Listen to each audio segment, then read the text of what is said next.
વડોદરામાં ડ્રેનેજ લાઇનના ખાડામાં એક યુવક ખાબક્યો। યુવકને ગંભીર ઈજાઓ પહોંચતા તેને હોસ્પિટલ ખસેડવામાં આવ્યો। 12 દિવસ અગાઉ ખોદકામ કરવામાં આવ્યું હતું। પાલિકાની ધીમી કામગીરી સામે લોકોમાં ભારોભાર રોષ પ્રવર્તી રહ્યો છે। તો ડ્રેનેજ લાઇનના ખાડામાં યુવક ખાબક્યો।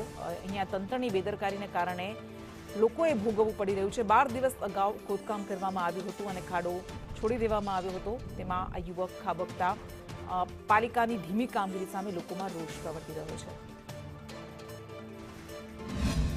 કોર્પોરેશનની બેદરકારીના કારણે જ આ પડ્યો છે અને એને વાગ્યું છે અને હું પોતે આની રોજની રોજ વિઝિટ લઉં છું। આ ગઈકાલે રાતનો બનાવ છે અને રાતનો બનાવ છે અને એ બનાવના લીધે જ અમે પણ દુઃખી છીએ, કારણ કે કોઈ વ્યક્તિને કંઈ નુકસાન થાય એ આપણને બી દુઃખ લાગે। એ અહીં રિક્ષા લઈને આવતો હતો ત્યાં પકડ્યો છે એવું જ નહીં નમી ગયો। એટલે આ કેટલા દિવસથી કામ ચાલે છે? આ તો ખાસા દિવસથી 20-25 દિવસ તો થઈ જ ગયા। અને પછી કેવી રીતે એને હોસ્પિટલ લઈ ગયા? એને પછી મારે ઘેર આ છોકરા બોલાવે કે બહાર હળો કલ્પેશ પડ્યો ક્યાં, બહુ માણસ તો એ માએ ના એટલી પબ્લિક હતી, બધી એમ્બ્યુલન્સ બોલાવી, આ છોકરો આવ્યો અને બધી લઈ ગયા દવાખાને તાત્કાલિક।